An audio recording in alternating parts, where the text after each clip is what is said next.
موشی T V پر ایک بار پھر سے خوش آمدید۔ آپ تمام دیکھنے اور سننے والوں کو السلام علیکم۔ دوستو، اسرائیل اور فلسطین سے متعلق اب تک کی آنے والی تازہ ترین خبروں سے یقیناً آپ لوگ آگاہ ہوں گے۔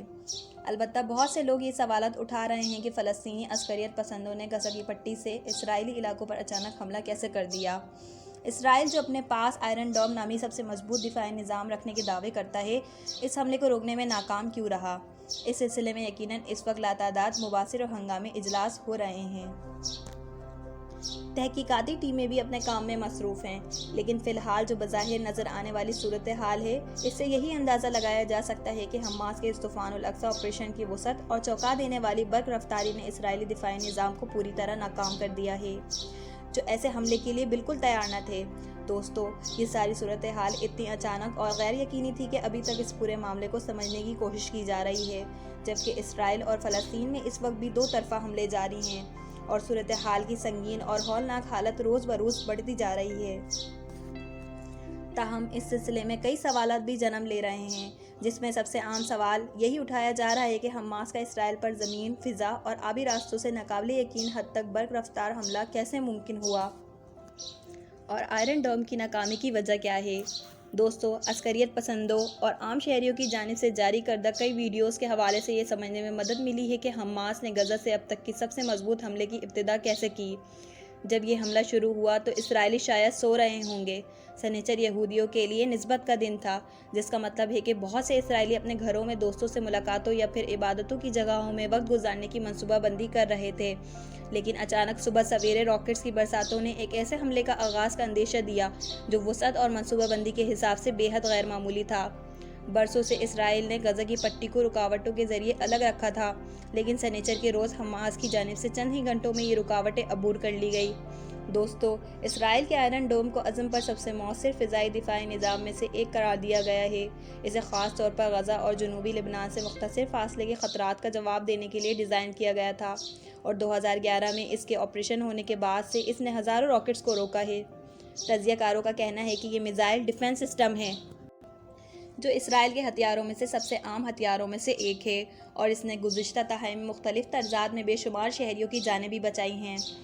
اسرائیلی دفاعی افواج کا کہنا ہے کہ آئرن ڈوم انتہائی مؤثر ہے، جس کا ثبوت مئی میں اسلامی جہاد کی طرف سے فائر کیے گئے راکٹ ساروں کے دوران اس نظام کی کامیابی کی شرح تھی، جو کہ 95.6% تھی۔ آئرن ڈوم کو پہلی بار 2007 میں باقاعدہ مربوط کیے جانے کا آغاز کیا گیا تھا۔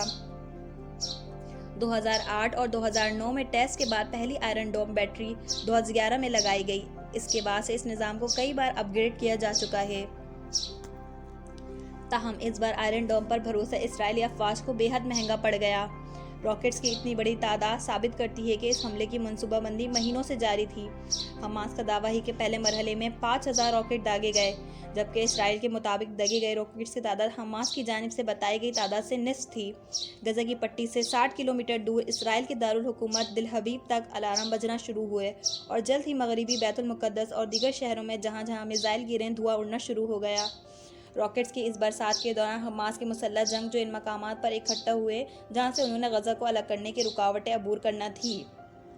یاد رہے کہ اسرائیل نے اپنی افواج اور آباد کاروں کو 2005 میں غزہ سے نکال لیا تھا، لیکن اب تک غزہ کی فضا، سرحدوں اور ساحلوں پر اسرائیل کا ہی کنٹرول ہے۔ غزہ کی پٹی کے ارد گرد کنکریٹ سے بنی دیوار ہے تو کہیں کانٹے اور کہیں بڑماس ہے۔ اس کے ساتھ ساتھ فوجی چوکیاں موجود ہیں، جبکہ ایسے حملوں کی روک تھام کے لیے کیمرہ نیٹ ورک اور سینسر بھی موجود ہیں۔ چند ہی گھنٹوں میں اس رکاوٹ کو مختلف مقامات پر پار کر لیا گیا۔ اب سوال یہ پیدا ہوتا ہے کہ اتنے بڑے defence system, camera network اور سینسرز کے باوجود حماس نے ان تمام رکاوٹوں کو کیسے عبور کر لیا؟ حماس کے چند جنگجو جنہوں نے اس رکاوٹ کو مکمل طور پر مکمل بائی پاس کیا، جس میں فضائی گلائیڈرز بھی شامل تھے، ایک حصے پر بلڈوزرز کی مدد سے خاردار رکاوٹ کو گرایا جا رہا تھا۔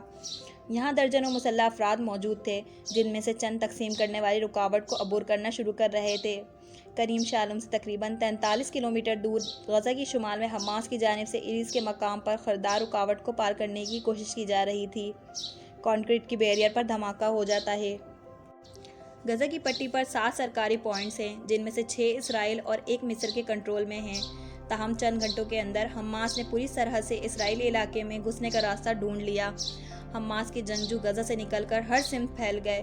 اسرائیلی حکام سے حاصل شدہ معلومات سے معلوم ہوتا ہے کہ وہ 27 مقامات پر حملہ آور ہوئے اور بظاہر انہیں حکم تھا کہ وہ دیکھتے ہی گولی چلا دیں۔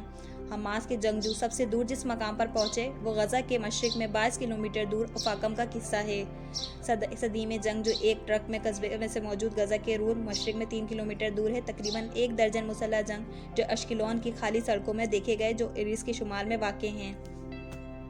اسرائیلی حکام نے شہر کو چھپ جانے کی تاکید دی اور اسرائیل کا کہنا ہے کہ تقریباً 100 کے قریب فوجی اہلکار اور عام شہری اغوا کر لیے گئے۔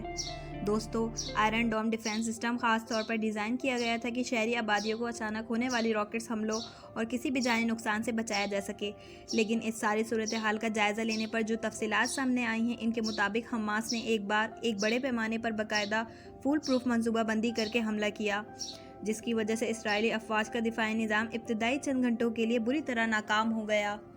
اسرائیلی آبادیوں کے ساتھ ساتھ حماس نے 2 فوجی تنصیبات کو بھی نشانہ بنایا۔ ان میں سے زکم اور دوسری رعیم میں موجود فوجی اڈے تھے۔ رعیم سے کئی جعلی گاڑیاں اس اڈے کے قریب سڑک پر نظر آئی۔